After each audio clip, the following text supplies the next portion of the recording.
WMNH 95.3. The commander to the supreme leader, Matzo coming down.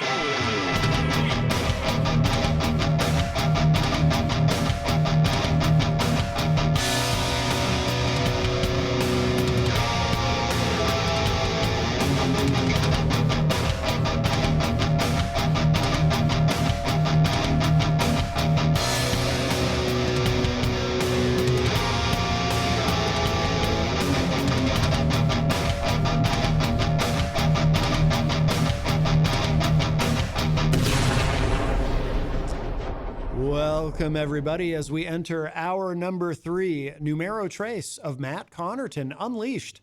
And we are live from the studios of WMNH 95.3 FM in glorious, but a little chilly, Manchester, New Hampshire.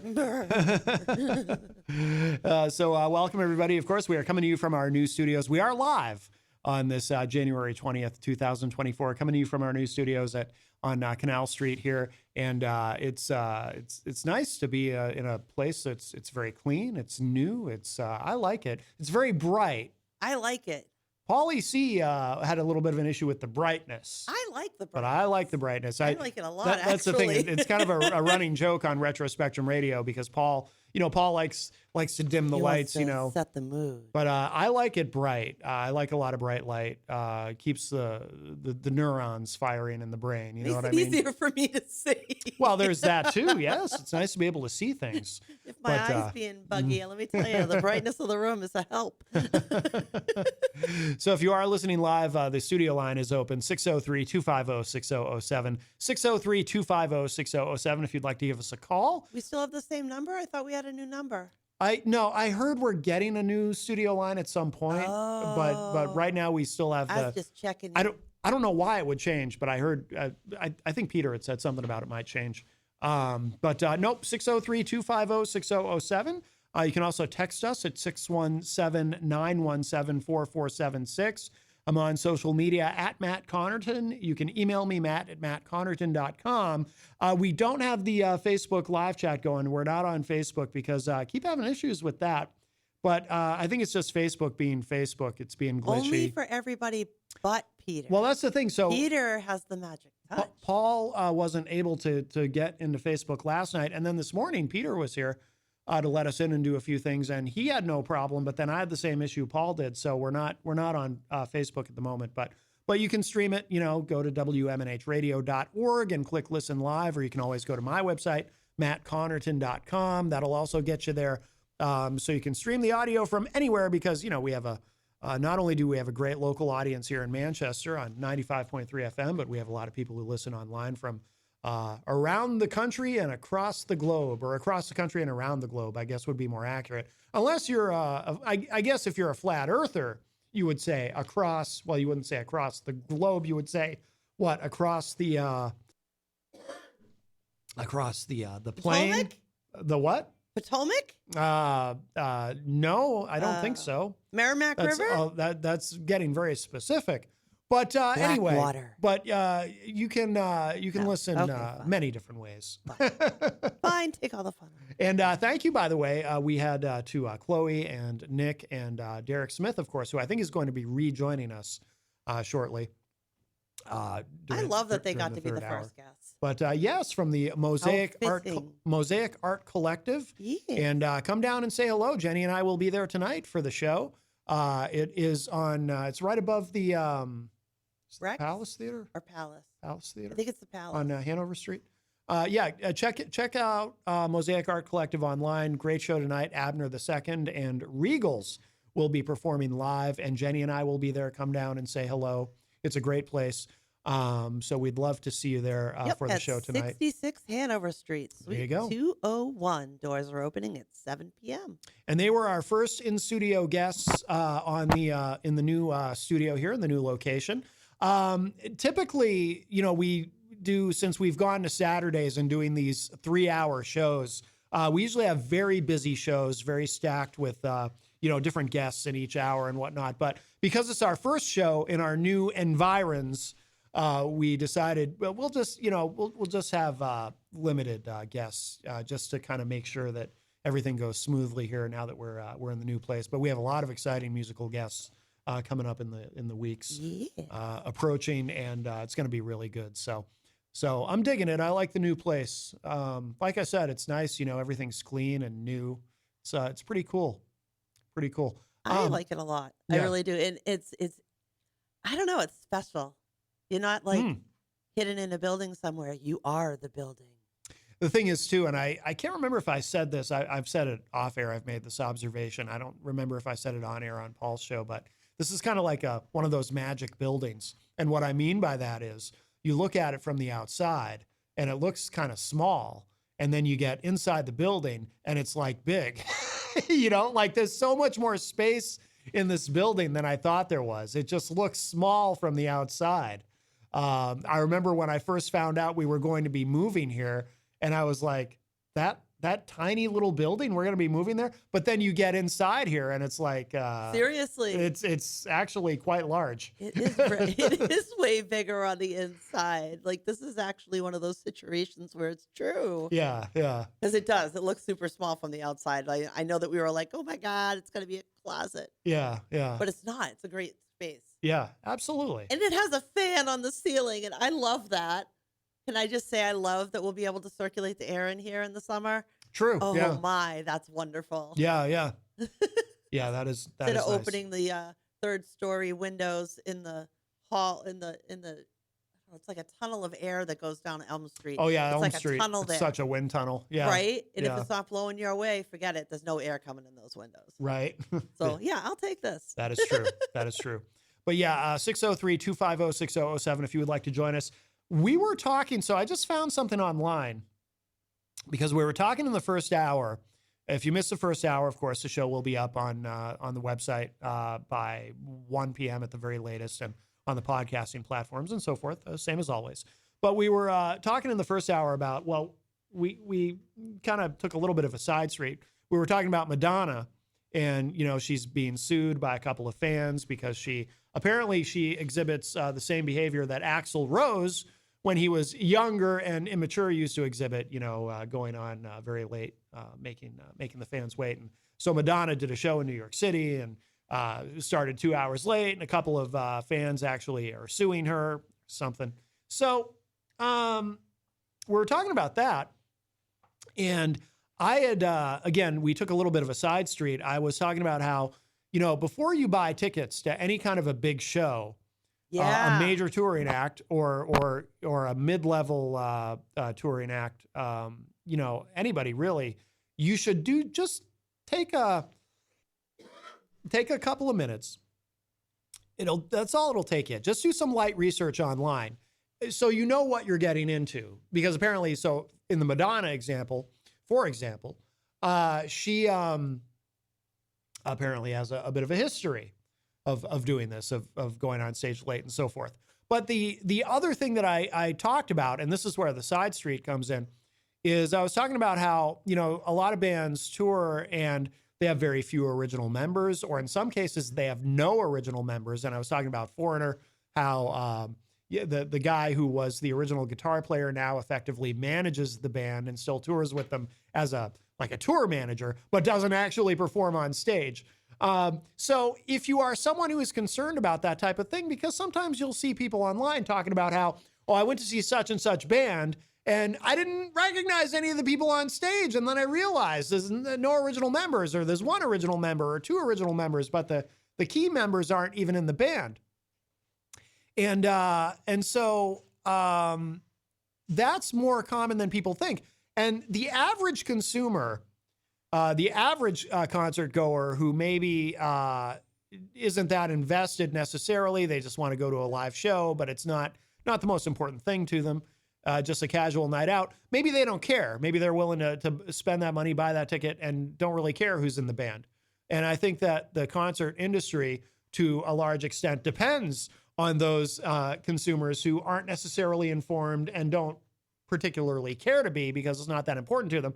But if you are someone who's going to be concerned about that, like I said, just do a couple minutes of light research, see who's actually in the band. Because if you're going to feel somehow cheated because you get there and you don't recognize anybody who's on stage, you might feel, you could have avoided that. You might feel like, wow, I spent these tickets and I don't even know any of the people on stage. This isn't the band, because you'll often hear people who complain about that kind of thing. They'll say, oh, this is just a glorified cover band. It's not even the real band anymore. So do some light research. Again, take you 2 or 3 minutes if you care before you buy those tickets, so you know exactly what you're getting. So that was a subject in the first hour of the show, in the 9 o'clock hour. And then I happened to find an article. I figured this would be an interesting thing to circle back to. And Derek, you're welcome to participate if you want to. I mean, you don't have to. It's up to you. But you're welcome to. Our friend Derek Smith, he's back with us in studio. No pressure. But if you have any input. All right. But I found this article on ultimateclassicrock.com. Bands with no original members. So, and there's more of them than you might think. So these are classic rock artists primarily who tour with no original members in the band at all.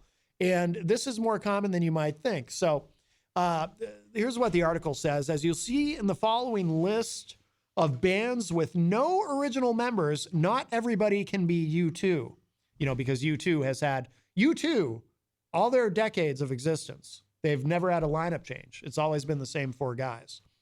That study group never reshuffled bandmates. That sturdy group, rather. I did think the phrasing was odd, study group. No, that sturdy group never reshuffled bandmates. But by the way, off the top of my head, I cannot think of another band that has been around as long as U2 has that has never had a lineup change. Never. Not even for a single album. What about the Rolling Stones? They've had lineup changes. Really? Yeah, that's not the original lineup. I thought it was. I really did. Yeah. No, Ron Wood, he hasn't always been in the band. Yeah. What's up, Derek? You all right? I'm fine. Oh, it looked like you were trying to tell me something. No, I was just gonna say Love you say it into the microphone. Yeah, we gotta pull that mic up and I'll bring your mic up here. There you go. I was just gonna say, aside from Charlie Watts, of course, who they lost, I thought that they carried on the members. Ron Wood. After Ron Wood. Ron Wood's not an original member. Yeah, but he's still with them now, at least, right? Yeah. I mean, the lineup. I mean, he's been there for so long, but yeah. And of course, Bill Wyman left like 15 years ago. Bill Wyman left. I forget his name now, who plays bass for them now. But yeah, I can't think of it. So I can't think of an example other than U2 of a band that has never changed members. It says here, for some, changes have been the norm rather than the exception. Blood, Sweat, and Tears and Renaissance, for example, seem to be breaking up as soon as they formed. The Little River Band have been in flux ever since the end of their hit-making heyday back in the early 80s. For others, the personnel shifts have been drastic. No One in Blackfoot, which was co-founded by Ricky Medlock in 1969, has a tenure dating back further than a few years. Guitarist Scott Gorham hooked up with Thin Lizzy just before they hit it big with The Boys Are Back in Town, but continues with a group where most of the members joined in 2010 or later. There are bands like Quiet Riot, Gwar, and Rat, which slowly whittle down to their final original member, Kevin Dubrow, Dave Brocky, and Stephen Pearcy, respectively, before he left or passed on.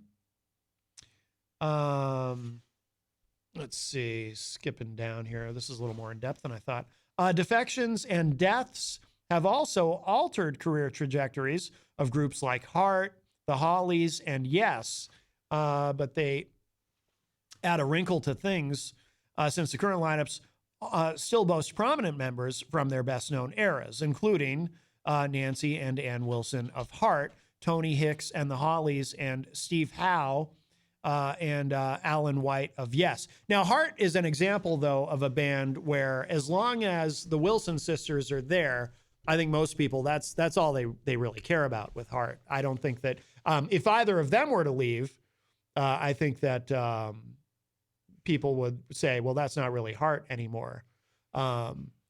Part of why this is interesting to me too, and then we'll get into the actual list of bands that have no original members. But Kiss is my favorite band. I'm a lifelong Kiss fan, and They only have two. And right, and with Kiss, it's always a discussion among Kiss fans. It's always these arguments about, well, is it really Kiss without the original lineup? There are still to this day people who say, well, without Paul, Gene, Ace, and Peter, it's not really Kiss.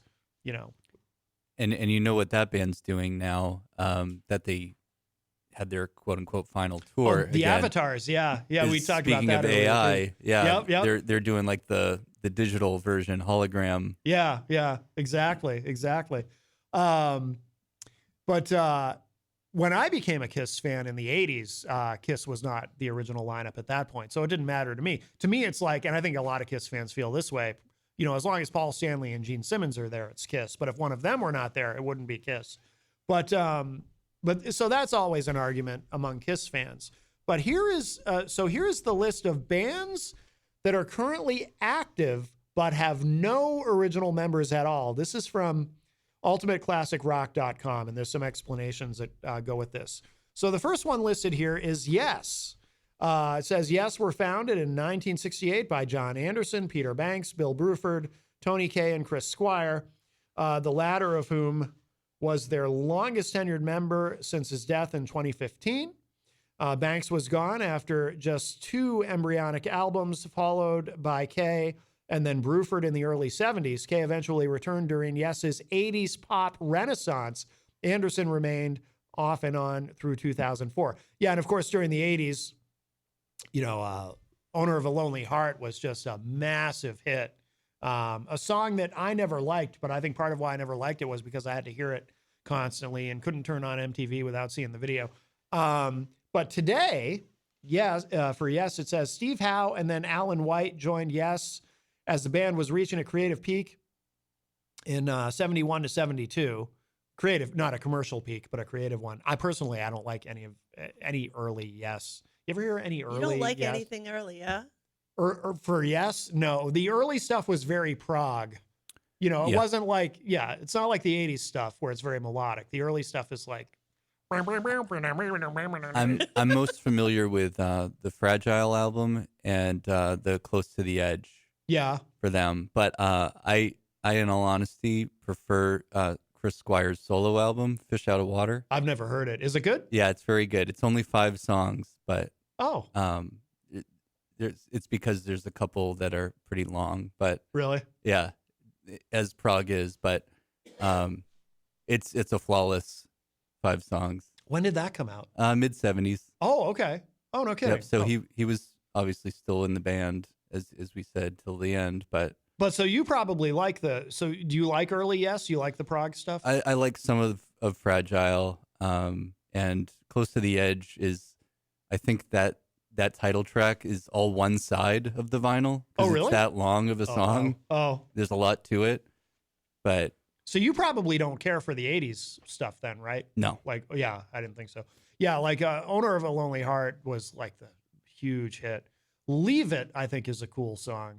But I was never a big fan of any era of Yes, really. Not a big fan, I could kind of take them or leave them. They had that one other poppy single too. What was it called? They had a bunch of hits.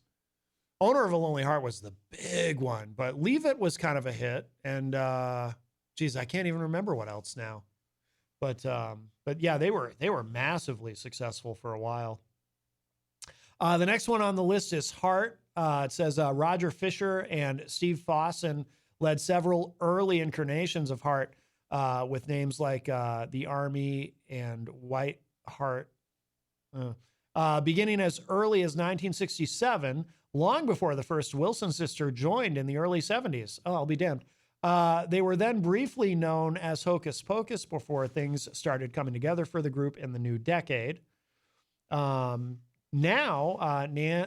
and Ann Wilson have led Heart to multi-platinum success in the 70s before co-founders Roger Fisher and then Steve Fossen departed. Contributors like Danny Carmassi and Gilby Clarke have since moved through the lineup. Among others, Nancy Wilson announced her own version of Heart in 2022. Like I said, though, I think generally the perception is that as long as the Wilson sisters are there, it's Heart. I don't think most people even, I mean, diehard fans would know the other members, but casual fans would have no idea. No idea. The song I was thinking of Yes is also on the Fragile album. It's Roundabout. Oh, Roundabout. Yeah. That one I don't care for either. It's like their pop song from the album. Yeah. Oh, well, yeah, it's interesting. I kind of like that one. But see, that song to me though, well, it's kind of both. Like I think it's kind of a pop song, obviously, because it was a big radio hit. And you'll hear it on classic rock stations, but it definitely has prog elements, I think, too, you know? I think that, you know, I'm just kind of playing it in my mind, and it's like, actually, I think it's impressive that a song could have those prog elements, but be successful commercially, you know what I mean? Right. Yeah. I'm playing it in my mind, and it's like, that bass line. It's definitely, it's a verse. departure from the rest of it, though. Yeah, no doubt. Now, this is an interesting one. Leonard Skinner. Part of what makes this one interesting is the various lawsuits that happened over the years. Because, of course, the original Leonard Skinner, half the band was, maybe more than half, was killed in that plane crash. So it says here, Leonard Skinner was originally founded by Ronnie Van Zant, Gary Rossington, and Alan Collins, with classic era lineups. It also included Ed King, Artemis Pyle, Ricky Medlock, Billy Powell, Leon Wilkeson, and Steve Gaines, among others. Van Zant and Gaines were killed in a 1977 plane crash that also left Wilkinson in critical condition, and Leonard Skinner disbanded. Leonard Skinner reconvened 10 years later after the crash with Rossington, King, Wilkeson, Pyle, and Powell. We're joined by a new frontman, Johnny Van Zant, Ronnie's younger brother, who I would argue technically was actually a better singer than the older and dead Van Zant, which is heresy among Leonard Skinner fans. But I actually think Johnny's a better singer. Collins was unable to take part after a car accident. Pyle soon exited. He got in all kinds of legal trouble. And then King left. Medlock returned, but then Wilkeson died in 2001, followed by Powell in 2009, and Rossington, the last surviving co-founder, in 2023.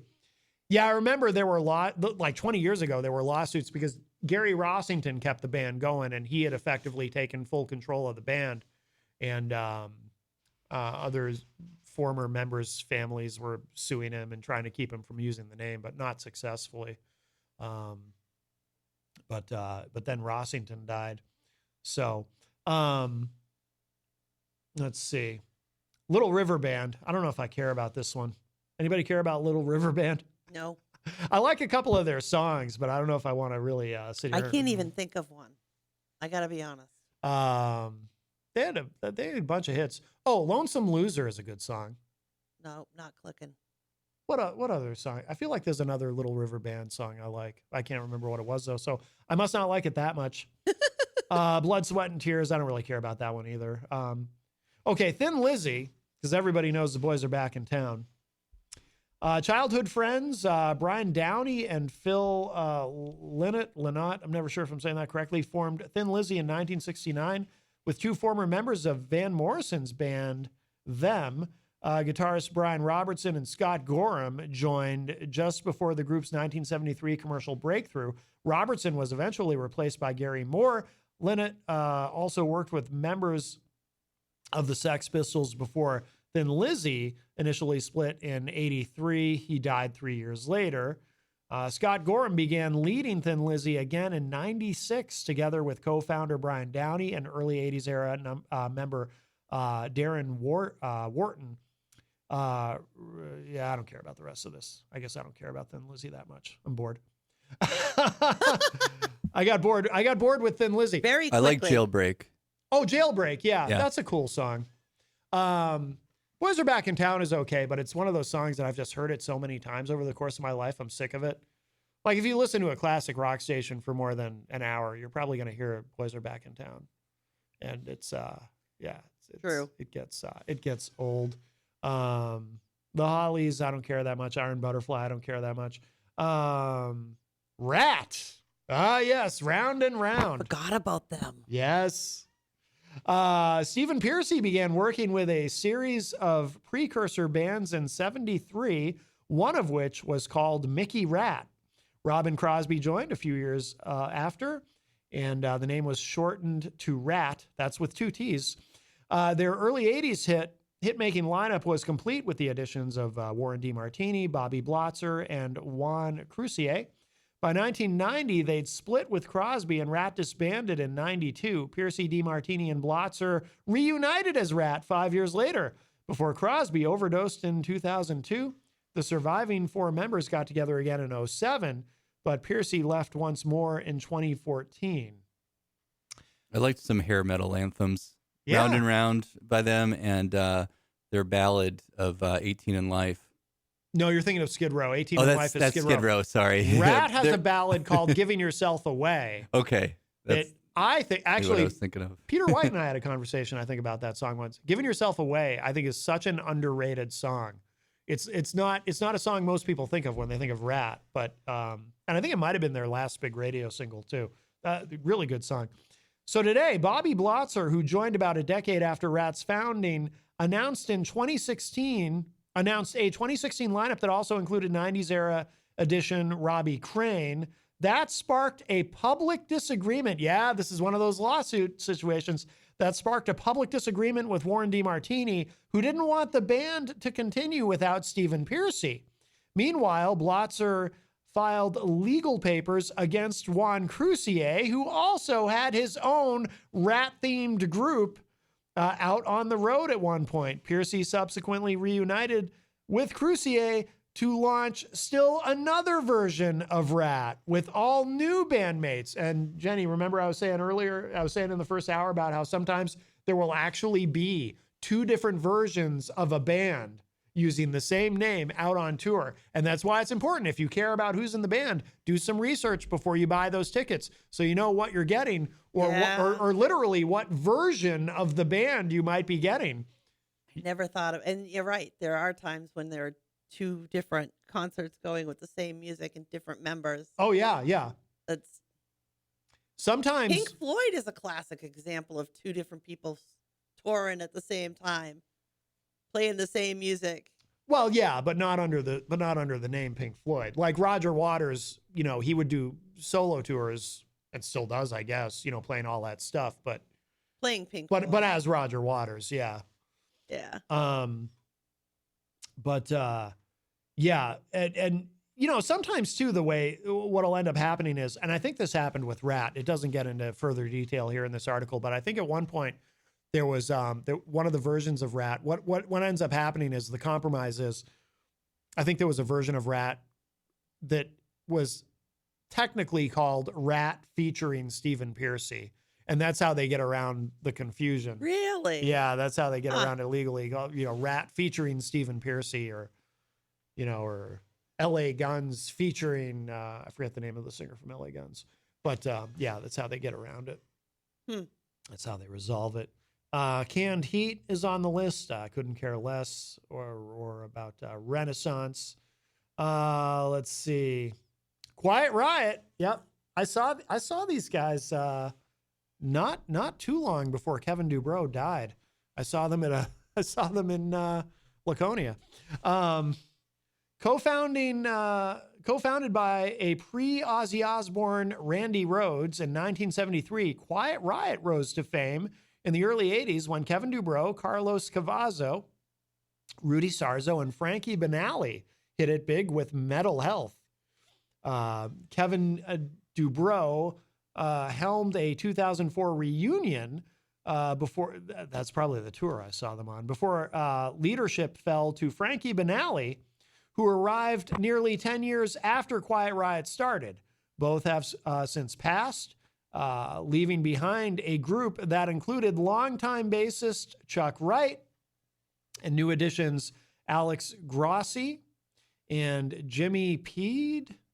I have no idea. Oh, yeah. Rudy Sarzo later returned to replace Wright. So, yeah, no original members there.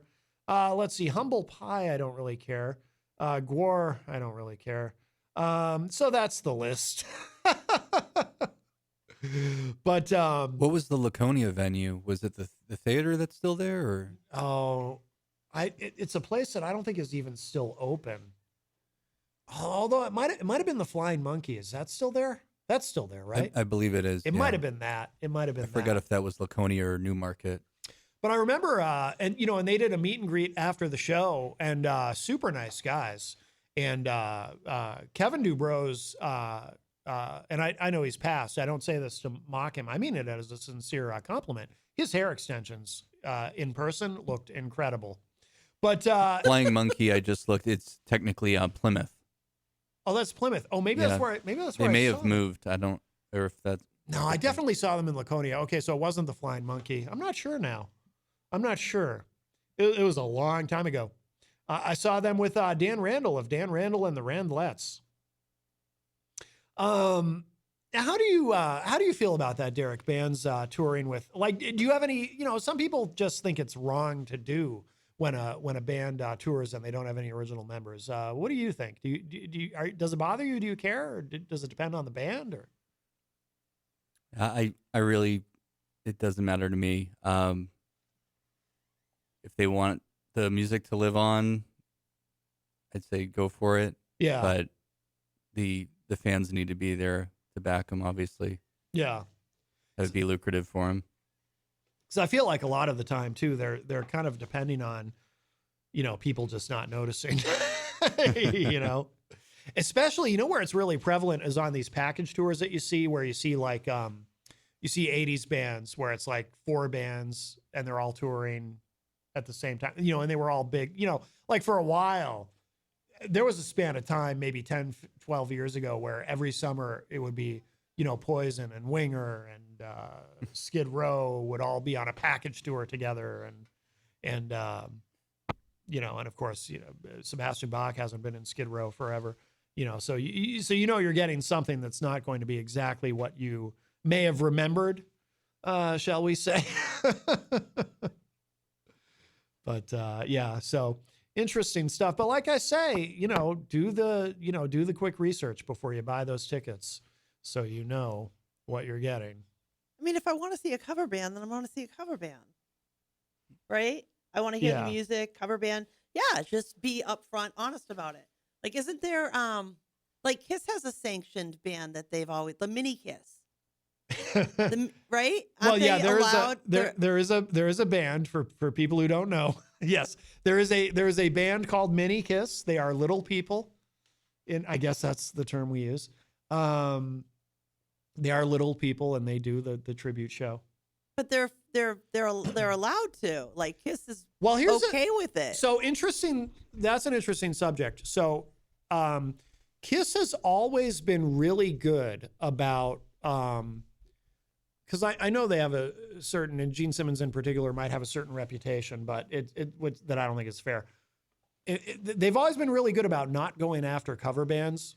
Don't you want your music being played for people? Well, that's the thing. But some bands, some artists will go after cover bands, and say, hey, either knock it off, that you have no right. We don't give you permission to do that, or we'll say, you got to make sure you give us a chunk. Kiss has always been really good about that, but there's also a bit of an ulterior motive, because during the 80s into the early 90s, during the non-makeup era of the band, because remember, they were out of the makeup for 13 years.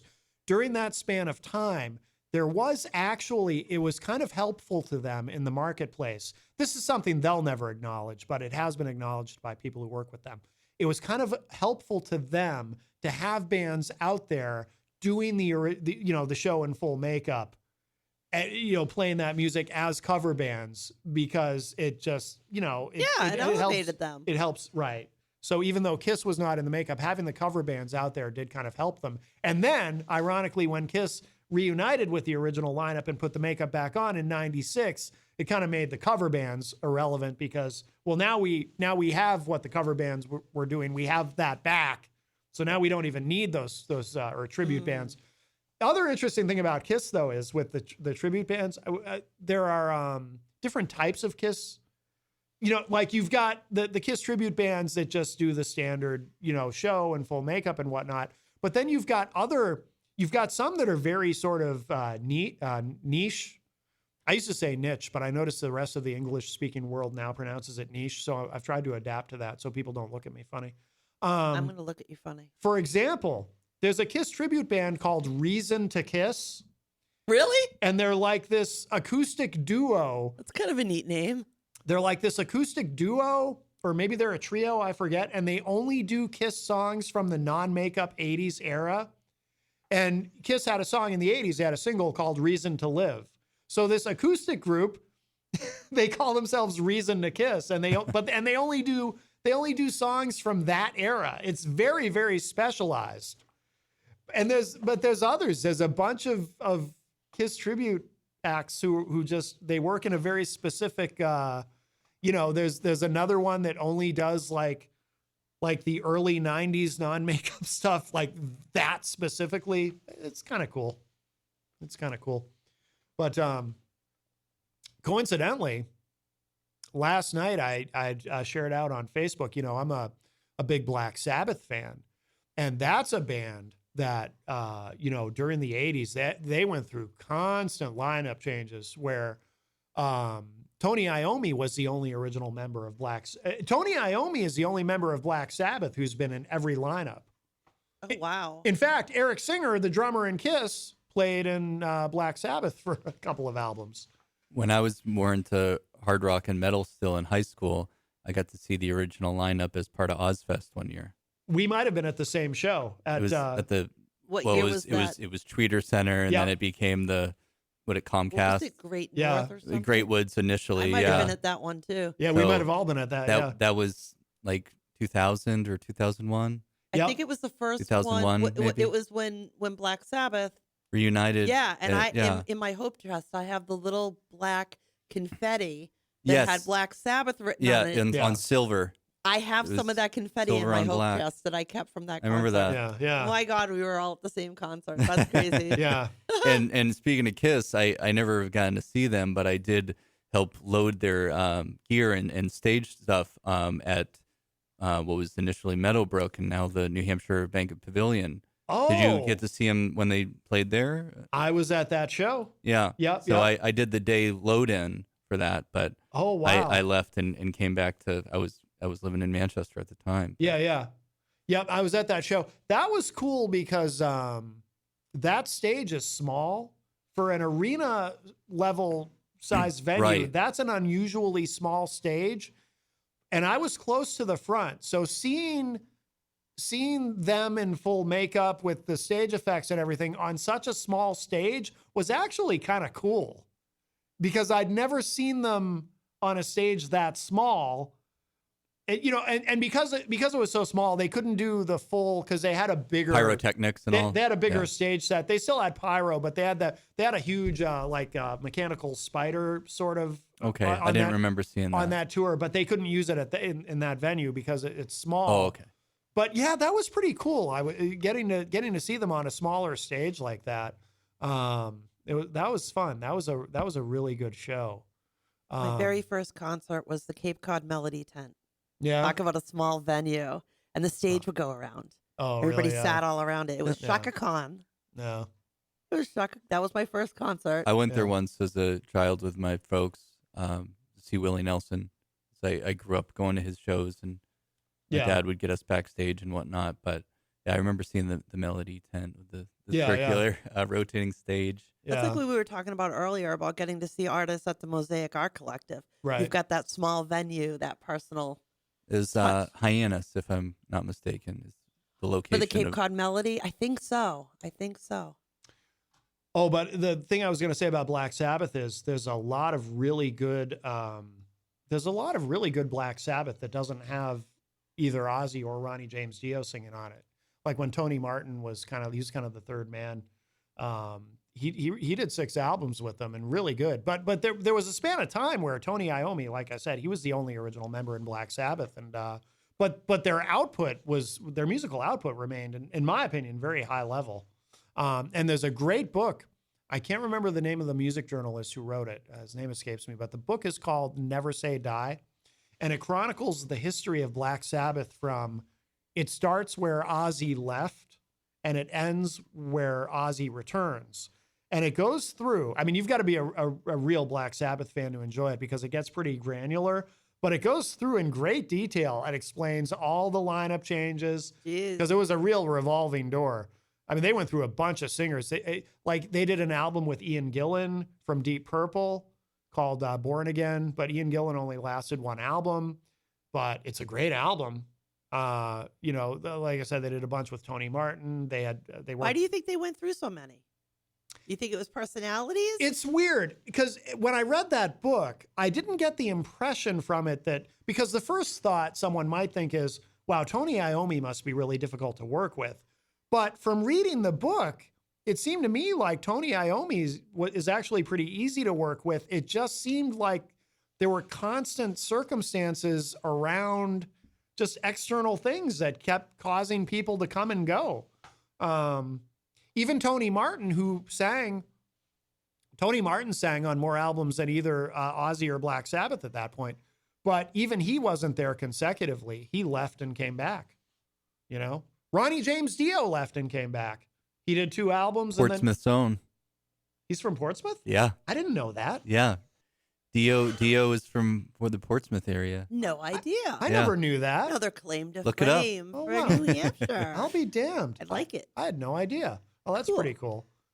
But I recommend that book for anyone who's interested. It's called Never Say Die, and it's a good read, and it just talks about all the different lineup changes, and then it ends with Ozzy's return. I was supposed to see them and it was 95. The Forbidden was the name of the album, and they ended up canceling the tour because it was a couple of years before Ozzy came back, and just they were kind of dead in the water commercially. It took Ozzy coming back to really breathe new life into the band, but and then saw them on Ozfest.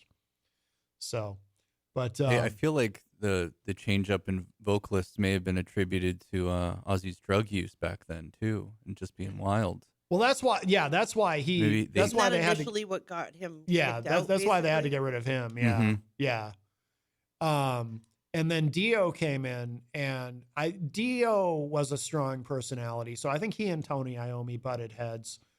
And then so Dio was there for 2 albums, and then I think after that was Ian Gillan, who only lasted 1 album, and then probably Tony Martin after that. But there even were a couple of there were instances where, like, I think there was one instance where Tony Martin did the album, but then didn't want to tour, so they hired somebody else for the tour. It's just crazy. It was such a revolving door. I also think that there was also an album. There was a Black Sabbath album called Seventh. There's an album called Seventh Star that was actually released as Black Sabbath featuring Tony Iommi because it was supposed to be a solo album. And then the record company said, yeah, we changed our minds. We want it to be a Black Sabbath album. So the compromise was they called it Black Sabbath featuring Tony Iommi. But I find all that stuff fascinating. So, Jenny, do you know offhand who we have next week? I do. We should plug that before we run out of time, and then we'll let me pull up the right date. Where are we? And then what we'll is today? And then Where am I? We'll end with talking about what's going on tonight. But yeah, Oops. is Gary Lawrence? Is that next week? Gary Lawrence is coming next week. He will be live in studio, coming in at the 11 o'clock hour. At the 10 o'clock hour, we have After the Winter. Oh yeah, I love those guys. Yep. They were on before. Yeah, So, yes, great we will- band. Yep, they'll be in at 10 o'clock, and then Gary Lawrence is coming in at 11. Cool. And lots more people coming up. I have Ricky Mapleton's coming in. Yep. Let's see, Ray Coates is coming in. Well, he'll be Skyping in. Oh, he won't be. That's I a wish long- he would come in. Long way to travel. Tyler Allgood. Kevin Horan. Oh, yeah, Kevin Horn's great. Oh, yeah, lots of good. And if you want to be on, get in touch with me. Jenn Yes. Coffey. No, that sounded terrible. Yeah, it did. JENNCOFFEY.com. You can find me there. Yes. And we should remind people too about the Hop Knot officially now is they're closed Sunday and Monday, but they're open. They are open Tuesdays now, so they're open Tuesday through Saturday. Our amazing sponsor, and they've got a lot of great stuff. The Hop Knot NH, I believe, is the website, and they've got some great events coming up. And they're always doing good stuff. Of course, don't forget tonight at the Mosaic Art Collection starting at 7 p.m. Collective. Huh? Collective. Didn't I say collective? You said Collection. collection. I said collection? Yes. Ooh, sorry. Mosaic Art. There is a collection of art, but Yes. It is. Yeah. It is. So, it is a collective of collection. Aha. yeah, doors at That's 7. Terrible. Doors at 7 will start promptly at 8 and run till about 10. Yeah, looking forward to that. Jenny and I will be there, of course. With bells on. We encourage everyone to come down, say hello, check it out. It's a great place, and it was wonderful to meet Nick and Chloe, and of course, it was wonderful to have you on today, Derek. And look forward Thank you. Look forward to seeing you being there. the first one. Yeah, the first ones, our first guests in the new location. So very good. Very good. All right, so we will wrap up. We're going to end with one more song from Abner II, who is going to be playing live tonight, and one more song from the band Regals as well, the other musical artists featured tonight at the Mosaic Art Collective. And yeah, come on down. It's going to be a lot of fun. It's going to be a great time. And of course, if you missed any part of today's show, it will be up in just a little bit at WMNHradio.org. And you can also get to it on my website, mattconnarton.com. And thank you all, everyone who joined us today, everyone who tuned in. And wow, I can't believe it. Our first show in the new studio. This is pretty cool. In the bag. Yes, yes. All right, so we're going to leave you with this. This is called Alley from Abner II to close out this week's Matt Connarton Unleashed. And we'll talk to you all soon. Bye, everybody. Bye-bye.